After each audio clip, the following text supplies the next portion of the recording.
आपल्यासमोर सादर करीत आहे लक्षात नसलेला बाप. लक्षात नसलेला बाप. वडील, बाबा, पप्पा, डॅडी, पिता. लिहिण्याला बोलण्याला खूप चांगलं वाटतं, पण आपण प्रत्येक जण सहजपणे नेहमी जाणून बुजून शब्द उच्चारतो, तो म्हणजे बाप. होय होय, बाप. त्याच बापाविषयी थोडंफार. आई घराचं मांगल्य असते तर बाप घराचं अस्तित्व असतो. पण घराच्या या अस्तित्वाला खरंच कधी आम्ही समजून घेतलेलं आहे का? वडिलांना महत्व असूनही त्यांच्याविषयी जास्त बोललं जात नाही, लिहिलं जात नाही.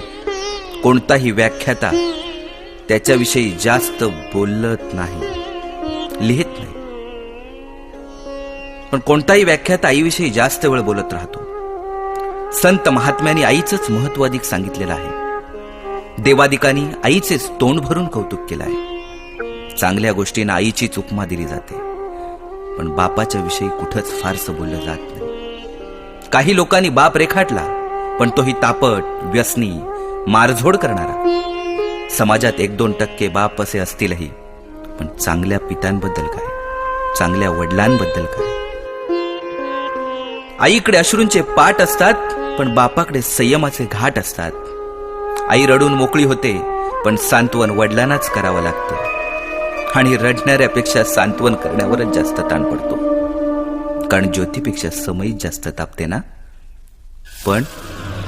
पण श्रेय नेहमी ज्योतीलाच मिळत राहते. रोजच्या जेवणाची सोय करणारी आई आमच्या लक्षात राहते, पण आयुष्याची शिदोरीची सोय करणारा बाप आम्ही किती सहज विसरून जातो.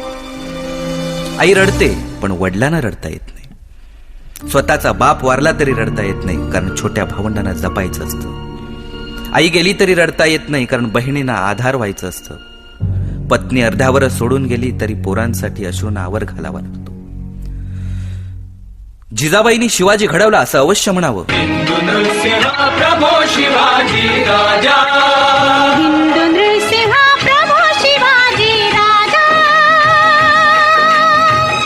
त्यावेळी शहाजी राजांची ओढाताण सुद्धा लक्षात घ्यावी. देवकीचं, यशोदेचं कौतुक अवश्य करावं.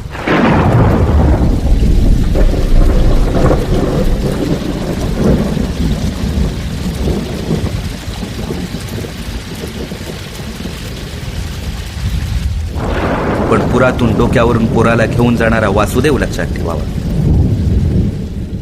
राम हा कौशल्याचा पुत्र अवश्य असेल, पण वियोगात तडफडून मरण पावला तो पिता दशरथ होता. वडिलांच्या टाचा झिजलेल्या चपलांकडे पाहिलं की त्यांचं प्रेम कळतं. त्यांची फाटकी बनियान पाहिली की कळतं आमच्या नशिबाची भोकं त्यांच्या बनियानला पडली आहे. त्यांचा दाढी वाढलेला चेहरा त्यांची काटकसर दाखवतो. मुलीला गाऊन घेतील, मुलाला लुंगी घेतील, पण स्वतः मात्र जुनी पॅन्ट वापरायला काढतील. मुलगा सलून मध्ये 20-25 रुपये खर्च करतो, मुलगी ब्युटी पार्लर मध्ये 30 रुपये खर्च करते. पण त्याच घरातला बाप दाढीचा साबण संपला म्हणून आंघोळीच्या साबणाने दाढी खरवडत असतो. अनेकदा तो नुसतं पाणी लावून दाढी करतो. बाप आजारी पडला तरी पटकन दवाखान्यात जात नाही. तो आजाराला मुळीच घाबरत नाही, पण डॉक्टर एखादा महिना आराम करायला लावतील याची त्याला भीती वाटते. कारण पोरीचं लग्न, पोराचं शिक्षण बाकी असतं. घरात उत्पन्नाचं दुसरं साधन नसतं. ऐपत नसते तरी मुलाला मेडिकलला, इंजिनिअरिंगला प्रवेश मिळवून दिला जातो. ओढाताण सहन करून त्या मुलाला दर महिन्याला पैसे पाठवले जातात. पण सर्वच नसली तरी काही मुलं अशी असतात की ते तारखेला पैसे येताच मित्रांना परमिट रूम मध्ये पार्ट्या देतात.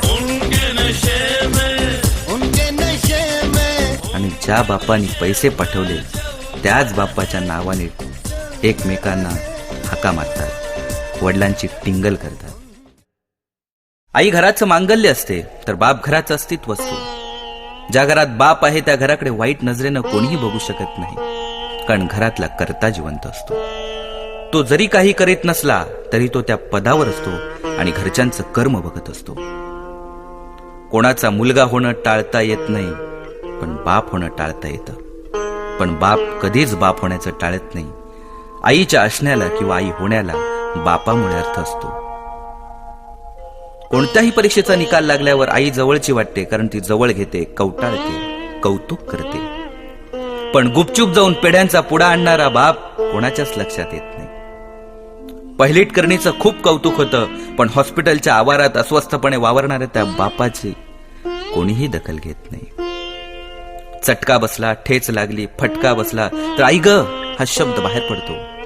पण हायवेला रस्ता ओलांडताना एखादा ट्रक जवळ येऊन ब्रेक अचानक लावतो,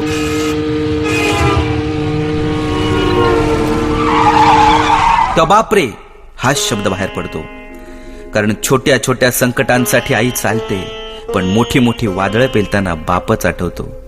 काय पटतंय ना? कोणत्याही मंगल प्रसंगी घरातील सर्व मंडळी जातात, पण मैताच्या वेळी बापालाच जावं लागतं. कोणताही बाप श्रीमंत मुलीच्या घरी जास्त जात नसतो, पण गरीब लेकीच्या घरी उभ्या उभ्या का होईना चक्कर मारतो. तरुण मुलगा उशिरा घरी येतो तेव्हा त्याची आई नाही, त्याचा बापच जागा असतो. मुलाच्या नोकरीसाठी साहेबांपुढे लाचार होणारा बाप, मुलीच्या स्थळासाठी उंबरटे झिजवणारा बाप, घरच्यांसाठी स्वतःच्या व्यथा दडपणारा बाप खरंच किती ग्रेट असतो ना. वडिलांचं महत्व कोणाला कळतं? लहानपणीच वडील गेल्यावर अनेक जबाबदाऱ्या खूप लवकर पेलाव्या लागतात. त्यांना एकेका वस्तूंसाठी तरसावं लागतं. वडिलांना खऱ्या अर्थाने समजून घेते ती त्या घरातली मुलगी. सासरी गेलेल्या अथवा घरापासून दूर असलेल्या मुलीला बापाशी फोनवर बोलताना बदललेला आवाज एका क्षणात कळतो. मग ती अनेक प्रश्न विचारते. कोणतीही मुलगी स्वतःच्या इच्छा बाजूला ठेवून बाप म्हणेल तेव्हा विवाहाच्या बोल्यावर चढते. मुलगी वडिलांना जाणते, जपते. इतरांनी सुद्धा असंच आपल्याला जाणावं हीच बापाची किमान अपेक्षा असते. सिद्धिविनायका, हे लंबोदरा, हे गणराया, तुझ्या चरणी हीच प्रार्थना. इथे जमलेल्या समस्त जनास सद्बुद्धी दे, सद्बुद्धी दे, सद्बुद्धी दे. सिंदूर लाल चढ़ायो अच्छा गजमुख को, दोन दिल लाल विराजे सुत गौरी हर को, हाथ लिए गुड़ लड्डू साई सुरवर को, महिमा कहे न जाए लागत हूँ पद को. जय देव जय देव, जय जय जी गणराज विद्या सुखदाता, धन्य तुम्हारो दर्शन मेरा मन रमता. जय देव जय देव.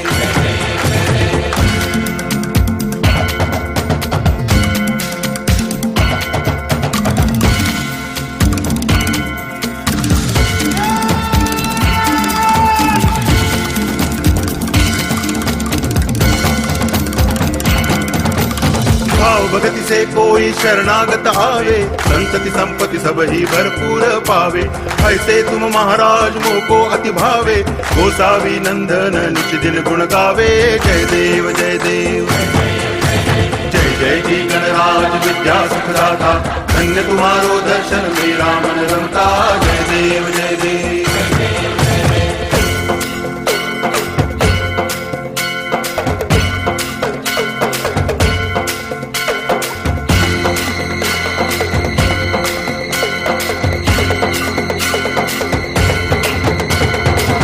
लोटांगण वंदिन चरण, डोळ्यान पाहिन रूप तुझे, प्रेमे अलंगिन आनंदे पूजन, भावे वाळीन म्हणे नामा.